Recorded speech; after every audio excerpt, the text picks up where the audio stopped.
이혼 소송을 위해 법원을 찾은 것으로 보이는 한 남녀가 한 사내를 놓고 싸우고 있습니다. 이 부부는 이제 서로 이 아이에게 이 아이는 네 자식이니까 네가 데리고 가라고 하면서 이제 싸우고 있는 모습입니다. 근데 이 두 사람이 싸우는 동안 이 아이는 한 손에는 엄마 손을 잡고 한 손에는 아빠 손을 붙잡고 고개를 떠올린 채 울고 있습니다. 그래서 이제 이 부부는 이 아이를 사이에 두고 싸우는 와중에 이제 어느 정도 싸우면 이제 갈 길을 가야죠. 법원 앞이니까. 갈 길을 가기 시작하자 이 아이는 까무러치듯 울어댑니다. 울면서 엄마를 따라가면 엄마는 소리를 지르면서 난 이제 네 엄마 아니야. 네 아빠 따라가. 이러면서 이제 밀어냅니다.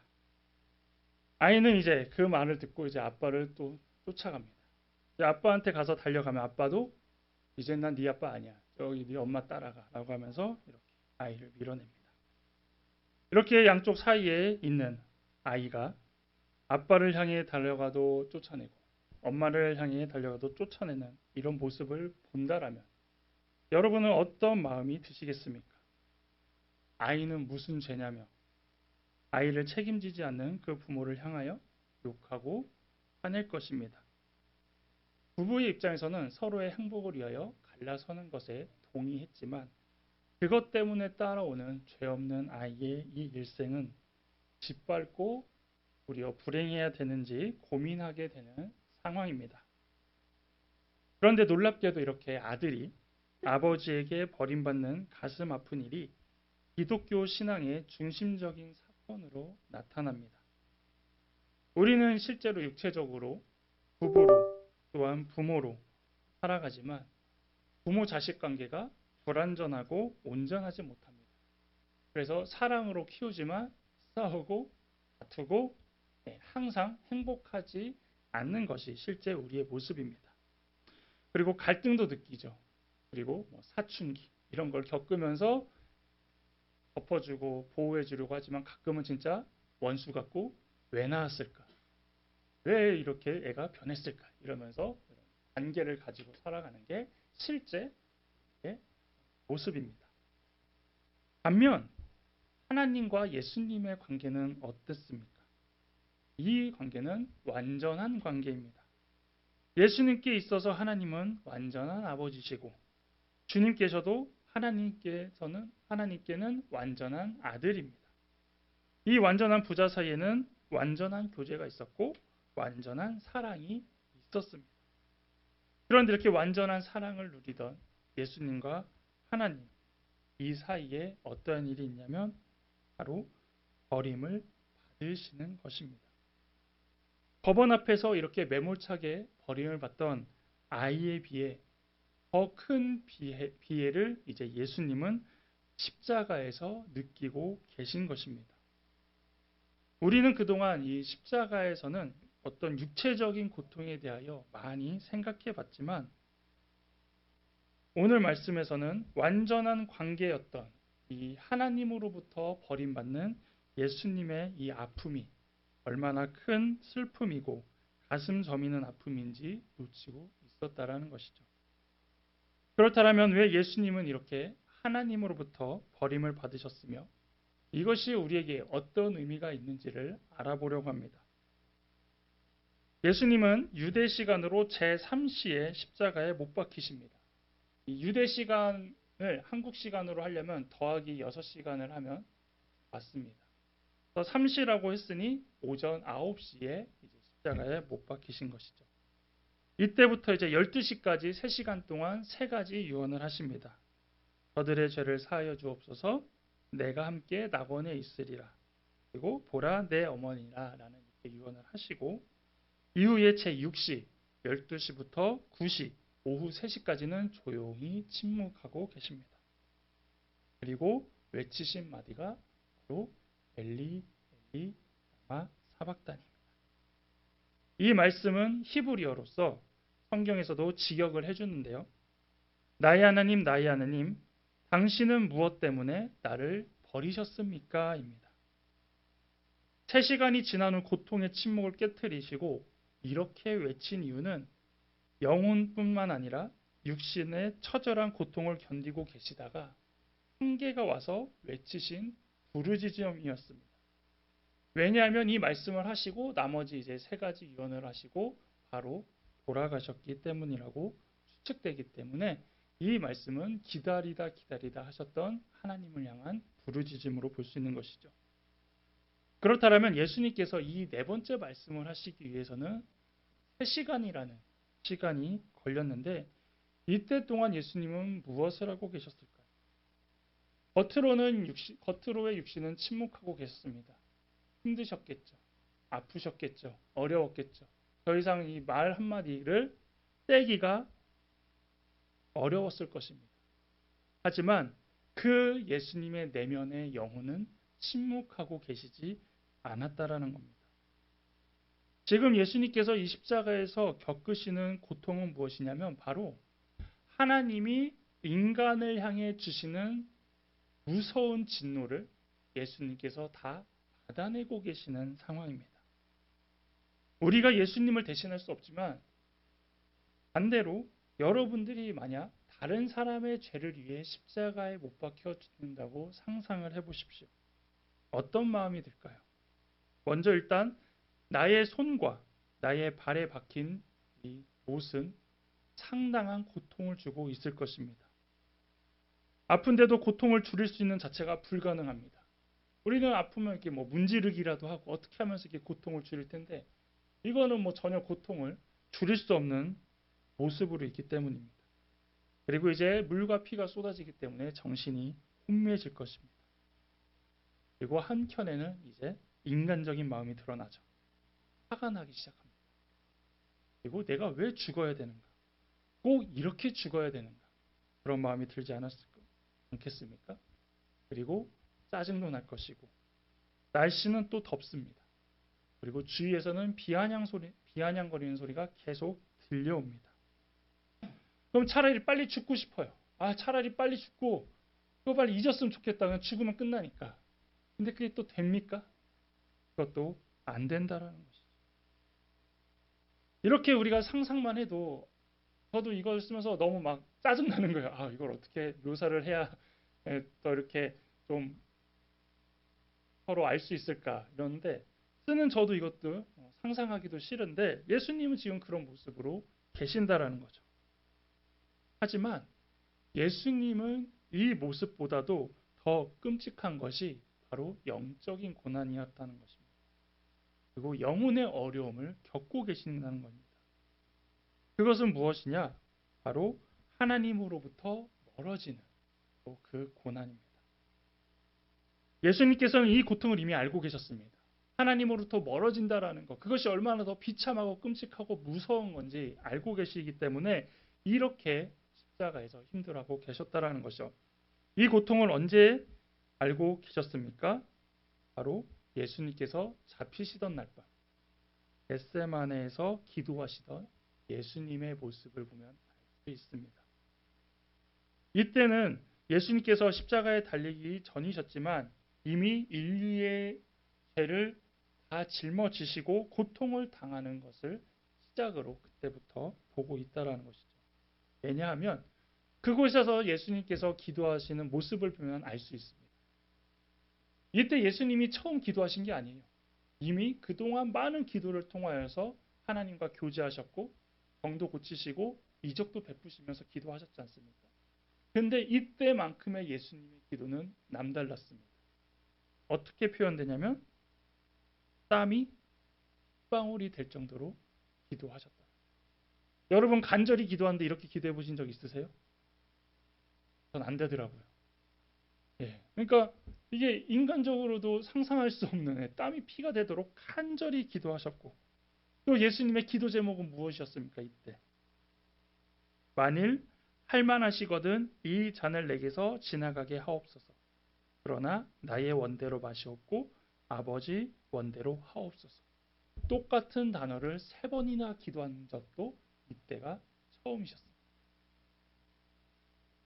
그래서 이것은 어떠한 육체의 어려움 때문에 예수님이 기도하시기보다는 하나님으로부터 멀어져야 하는 그것이 더 두렵고 그것을 견디기 힘든 모습이었기 때문에 제발 그거만큼은 허락하지 않고 넘어갔으면 좋겠다라고 지금 하나님께 계속 기도해 오셨던 것입니다. 하지만 어떻습니까? 지금 십자가에서 예수님은 결국 나의 하느님, 나의 하느님, 어찌하여 나를 버리셨나이까? 라고 부르짖으며 하나님의 단절을 고통스러워하며 받아들이신 슬픈 비명을 따라하는 겁니다. 이렇게 어찌하여 나를 버리셨나이까? 라는 고백은 예수님뿐만 아니라 오늘 읽었던 시편 22편 1절처럼 다윗도 하나님을 향해 외쳤던 말이기도 합니다. 이때 다윗은 이스라엘의 왕이 되기 전 사울 왕에게 온갖 박해를 받던 상황에서 기록된 시인데, 다윗이 극심한 환난 가운데 있을 때 하나님께서 당연히 도우실 줄로 알았는데 그렇지 않을 때 이제 하나님을 향해 왜 나를 버리시고 그냥 두십니까? 왜 나를 건져내지 않고 그냥 놔두십니까? 내가 언제까지 이 고통을 받아야 되고 구원받을 수 있습니까? 라는 어떤 원망이 섞여 있고 또 하나의 미움이 섞여 있는 부르짖음으로 볼 수 있다는 것이죠. 그래서 하나님이 분명히 구원해 주시고 살려주시고 건져주실 거라고 기대를 하고 소망을 하며 살아가는데 그렇지 않기 때문에 그 당혹감이 묻어져 있는 외침이 바로 이 다윗의 외침입니다. 그리고 이제 오늘 본문으로 돌아오면 지금은 구원자이신 예수님께서 십자가에 매달리신 채 버림받았다고 느끼시며 외치고 계신 것입니다. 왜 구원자로 오신 분이 이렇게 사박다니 당신이 나를 버리셨습니까? 라고 말하고 있습니다. 왜 모든 백성을 구원하러 오신 분이 자신마저도 구원하지 못하고 버림받은 자가 되어버린 것입니다. 그 이유는 성경에서 이 모습이 주님께서 바로 구원자가 되시는 방법이라고 말하고 있습니다. 예수님께서 이렇게 하나님께로부터 버림을 받아야 우리가 구원을 받는다고 말하고 있는 것입니다. 그래서 이것은 인간의 지혜로는 도저히 이해되지 않는 것이죠. 우리는 지금도 다른 방법은 없었을까? 다른 구원의 방법은 과연 없었을까요? 이렇게 꼭 끔찍하게 죽어야 되고 꼭 이렇게 예수님이 대신 지셔야만 우리의 죄를 해결할 수 있었을까요? 라는 생각을 하지만 이것이 곧 하나님의 방법이고 하나님의 지혜가 함께 감추어져 있었다라는 겁니다. 그래서 세상은 여전히 예수님을 이해하지 못하고 믿지 못하는 것입니다. 여러분들도 사형리나 이 세가족 공부를 이렇게 다 한 번씩 경험해 보시지 않았습니까? 그때 어떤 얘기가 항상 들어가냐면 예수님께서 여러분의 죄를 위해 십자가에서 죽으셨습니다라는 얘기를 들었을 때 어떤 마음이 드셨습니까? 믿어지시던가요? 아멘이라고 나오던가요? 처음에 교회 왔는데도 죄인이라고 한 것도 기분 나쁜데 예수님이라는 사람이 죽었다라고 교회에서 가르치고 있으니 이게 안 받아들여지는 것입니다. 그리고 여러분도 그렇게 전했을 때 그 사람들이 다른 거는 뭐 그럭저럭 하겠는데 도저히 그거에 대해서는 상상하지 못하는 이유가 이게 이제 인간의 한계라는 것이죠. 인간의 지식으로는 도저히 이해될 수 없다라는 것이죠. 왜냐하면 내가 지은 죄는 그래도 내가 해결해야지. 그리고 내 몸이 아닌 내 다른 것으로 이렇게 해결하려는 게 우리의 기본적인 생각이기에 남이 나를 위해 내 죄를 다른 사람이 해결해 준다? 근데 그 해결 방법이 죽음이다? 이것은 더욱더 이해가 되지 않는다는 것입니다. 또한 예수님의 십자가 현장에 있었던 사람들이 외쳤던 것처럼 세상을 구원하기 위해서 왔다라면 죽으면 안 되잖아요. 지금 죽으면 어떻게 구원을 합니까? 살아있어야 구원을 하고 살아있어야 어떤 방법이 있어서 이게 다음 일들이 진행되는 거 아닙니까? 구원하러 왔다는 사람이 지금 저기 매달려서 죽어가고 있으니 당연히 그 사람들도 그렇게 자기도 구원하지 못하면서 어떻게 우리를 구원할 수 있냐고 그동안 말해왔느냐라고 하는 그 외침이 이해가 된다라는 것이죠. 하지만 바울은 이렇게 인간이 이해할 수 없는 하나님의 방법을 이렇게 표현하고 있습니다. 로마서 11장 33절에 깊도다 하나님의 지혜와 지식의 풍성함이요 그의 판단은 헤아리지 못할 것이며 그의 길은 찾지 못할 것이로다. 예. 사람은 자신이 먼저 구원할 능력이 있어야 다른 사람도 구원할 수 있다라고 생각을 하지만 하나님께서 구원하시는 방법은 예수님이 하나님께 버림을 받고 심판의 고통을 당해야 된다고 말하고 계십니다. 이것이 그래서 우리가 예수님께 나아갈 수 있는 방법이며 이것을 통하여 우리가 하나님의 사랑을 알 수 있다라고 보고 계시고 실제로 그것을 알려주신 것입니다. 그런데 이 사건은 우리의 구원뿐만 아니라 동시에 사탄을 영원한 패배자로 만드는 사건이기도 합니다. 예수 그리스도께서 이 땅에 오실 때 그분을 제일 먼저 알아본 사람은 사람이 아니죠. 알아본 자는 사탄이었어요. 사탄은 예수님이 하나님의 아들이시며 이 세상에 대한 자신의 통치를 대적할 유일한 존재임을 알아차렸습니다. 그래서 그가 했던 게 무엇입니까? 헤롯을 움직여 어린아이들을 죽이라고 다양한 대적들을 통해서 심지어 자신이 직접 예수님을 시험하면서까지 이겨보려고 했지만 불가능했지요. 예수님은 이미 악한 대적을 이길 권세를 가지고 계셨기 때문에 사탄 두려워할 존재가 아니었습니다. 만날 때마다 항상 승리하셨고 물리쳐 주셨습니다. 그럼에도 사탄은 포기하지 않습니다. 예수님의 제자 유다를 통하여 예수님을 배반하게 하고 사람들의 마음을 움직여 사람들의 손에 예수님을 죽게 함으로써 사탄이 직접 예수님을 죽이는 것이 아니라 사람의 손을 통하여 예수님을 만들었다는 것이죠.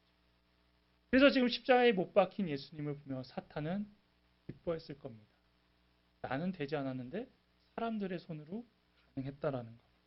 그리고 이제 예수님이 죽으면 더 이상 자신의 일을 방해할 상대가 없어지기 때문에 얼마나 기뻐했겠습니까? 심지어 오늘 말씀처럼 어찌하여 나를 버리셨나이까? 하나님과 예수님의 관계가 단절되는 모습을 봤을 때 사탄은 이제 됐다. 회개를 부르고 있지 않았겠습니까? 그런데 과연 이것이 사탄의 승리였냐는 말입니다. 그것이 아니라는 것이 창세기 3장 15절에 이미 하신 예언을 알 수 있습니다. 여자의 후손은 내 머리를 상하게 할 것이요 너는 그의 발꿈치를 상하게 할 것이니라는 이 말씀 가운데 예수님께서 십자가에서 죽으심은 예수님의 패배가 아닌 사탄의 머리를 부수고 사탄의 손에서 하나님의 백성을 구원하시는 하나님의 놀랍고도 완전한 구원 방법이라는 것을 이미 알려주셨지만 사탄도 알지 못했다라는 것이죠. 그래서 예수님은 한없이 약한 자의 모습으로 죽으셨으나 사실은 그 죽음을 통해서 우리의 죄에 대한 하나님의 진노를 푸시고 동시에 구원을 이루심으로 사탄의 지배로부터 종지부를 찍으신 것입니다. 이것이 바로 우리가 하나님의 지혜다라고 표현하는 것이죠.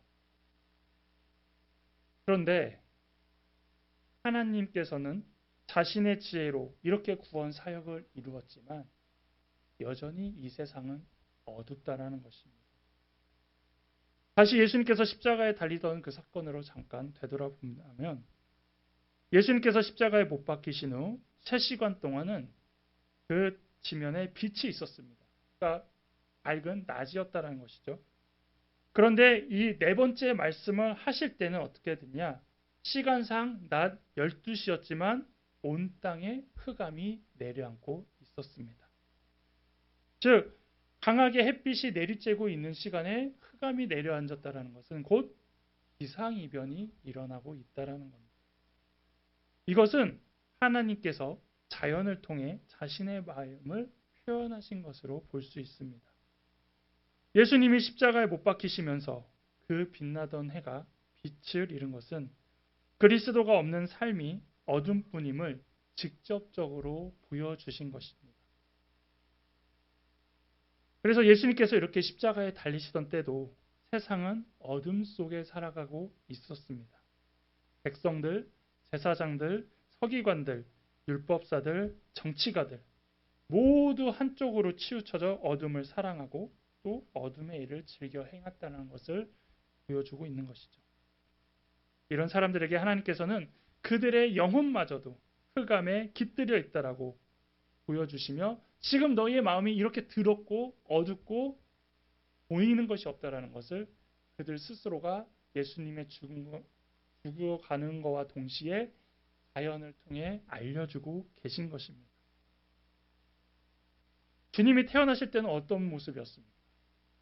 캄캄한 어둠에 빛으로 오셔서 그 별빛을 인도하여 오셨지만 이제 예수님께서 돌아가실 때는 밝은 대낮에 어둠이 계속돼야 하는 이런 모습을 보여주고 있다라는 것이죠. 그런데 이 어둠이 지금도 계속되고 있습니다. 우리 사회의 절망적인 모습에서 볼 수 있다는 것이죠. 전에는 어둠 속에서 은밀히 행해졌던 죄들이 이제는 대낮에 이루어지고 있습니다. 전에는 마음으로만 생각했던 것들이 이제는 겉으로 드러나는 이런 상황이 되었고 심지어 그것을 자랑스럽게 얘기하는 사람들도 있다라는 것입니다. 시대는 변하고 성숙해져 가고 있음에도 악은 더욱더 치밀해지고 정교해지는 이유는 여전히 사람들이 어둠 속에 살아가고 있으며 사탄이 어둠을 더욱 사랑하도록 힘을 쓰고 있기 때문입니다. 하지만 이런 상황에서도 하나님의 은혜와 하나님의 사랑도 동시에 계속되고 있습니다. 예수님께서 외치신 이 사박다니는 죄에 대한 복음의 견해를 발견할 수 있습니다. 우리를 하나님과 멀어지게 하는 것은 과연 무엇입니까? 환난, 궁핍, 치료함 같은 것들이었습니다. 그래서 예전에 기독교가 핍박할 때 항상 이걸로 핍박했습니다. 너 믿으면 죽어. 너 믿으면 고통당해. 너 믿으면 고난 당할 거야. 그런데 어땠나요? 아무렇지도 않게 그래 고통을 줘. 어려움 줘. 나를 차라리 죽여줘. 이러면서 고난과 환난과 궁핍과 시련으로는 꺾지 못했다라는 겁니다. 왜냐하면 하나님께서는 우리와 동행하시기 때문에 생각 외로 이것은 하나님과 우리를 멀어지게 하는 도구가 아니라는 것이죠. 그러면 무엇이 우리와 하나님과 멀어지게 하는 것이냐?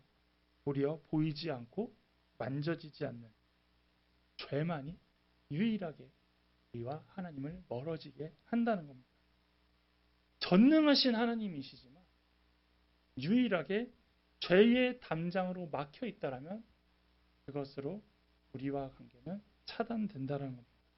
즉 하나님이 다가오시지 않는다는 거죠.